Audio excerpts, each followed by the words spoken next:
about how creativity works. I will ask him a series of questions. Please welcome Jonah Lehrer.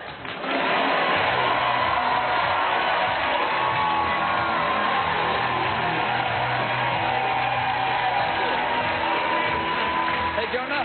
Thanks for coming back. Thank you for having me. Now, you know, you're one of the contributing editors at Wired, right? Mm-hmm. And you write for The New Yorker and the Wall Street Journal. So you're cranking out material all the time. You're one of those creative types, right? Yeah, I try. You're a creative type, okay? So you got a new book here called Imagine How Creativity Works. First of all, you stole your title from John Lennon. So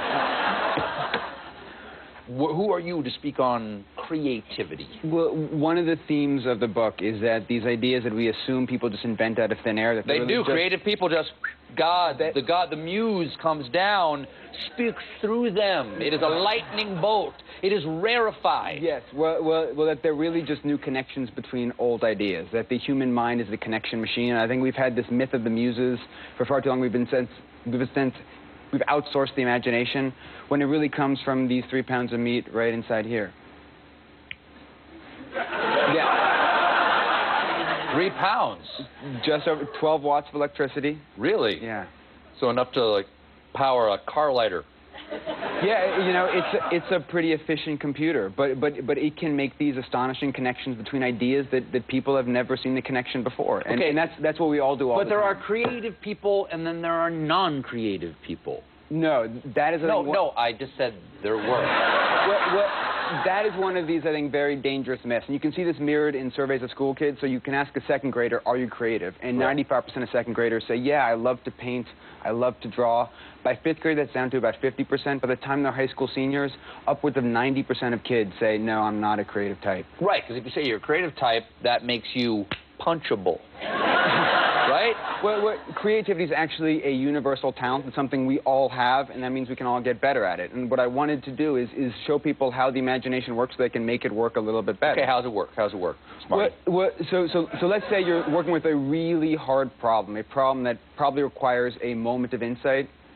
What scientists have found is that although most people assume the way to solve that problem is to focus, Yeah. to chug a cup of coffee, to chain yourself to your desk, to stare at your computer screen, that's exactly backwards. That instead, when you need a moment of insight, you need to find a way to get relaxed, to take a hot shower, go for a hike, drink a beer. People who are very drunk, that they actually solve 30% more of these very difficult creative puzzles. Really. Because they're more relaxed and they're more likely to daydream. Daydreaming turns out to be great for creativity. People who daydream more score much higher on tests of creativity. So someone could say, I'm not an alcoholic, I'm a creatoholic. You know, there's this wonderful quote of Einstein's, which is that creativity is the residue of wasted time. When you need a moment of insight, you need a big breakthrough, you have to make time to waste time. So it's a great justification for laziness. So I hope teenagers aren't watching this right now. So, of course, you have to put in the work to get to that point where the problem feels impossible. So, taking the break is a vacation. Yeah, you need the perspiration that leads to that then requires the inspiration. And then you're going to, even after you have the big idea, you're going to have to put in the work and refine that idea and make it suitable for the real world. So it's not just about taking a shower. You know, you have to put in the work to get to that point. But once you hit the block, it's really important to find a way to take a break, to let yourself get relaxed. You say that new ideas come from old ideas. Yeah. What do you mean by that? Well, when you look at the history of innovation, even some of the most radical breakthroughs are really just new combinations of old hot dog ideas. and a pizza crust. Yeah. Perfect example. Or, you know, the Gutenberg printing press, really just a wine press applied to the written word, or the Google search algorithm that's, you know, used an idea that had been long used to rank academic articles, so more citations equal more influence, and they applied that to the web. So you see again and again. So the creative act then would be seeing something that already exists and saying, I want to use that in a different way. Exactly. A new connection between things that already exist. That's also theft. Hey, I like your car. I'd like to use that in a different way. Like me driving it. Is that an act of creativity? It can sometimes be a fine line. You know, Bob Dylan has this great line when someone asked him where his songs come from. He said they begin with acts of love. You fall in love with something, and then you steal it. that you make it your own, you reinvent it, you in a sense misremember it, and that's an important part of creativity, which is why it's so important to create a culture where people can liberally borrow from the ideas of others. So William Shakespeare, a pretty creative guy, I think we can agree, he stole most of his plots. He didn't like coming up with his own stories, but he had access to a publishing industry that gave him lots of stories to steal, and nobody stopped him. And so you see this again and again among very, very creative people, that they have very open minds, they read everything, they're incredibly curious, and they steal a lot. You say that Steve Jobs might be one of the most creative people that was in our lifetimes.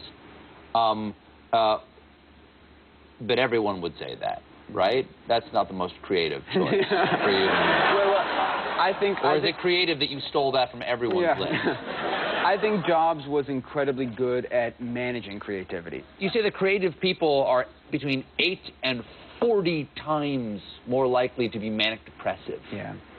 That is a rough stat. Yeah, no. And a high price to pay for being creative. Yeah, and it's very important to be clear that suffering for the sake of your art is still suffering. It's a very complicated subject to talk about. Will suffering make you creative? Do you have to kind of have a shitty childhood? No, no. You don't. You can be happy and then be creative? You can still write a good novel even if you had a happy childhood. Oh, that's fantastic. Well, thank you so much. Thank you. Jonah, nice to see you. Jonah Lehrer, Imagine. We'll be right back.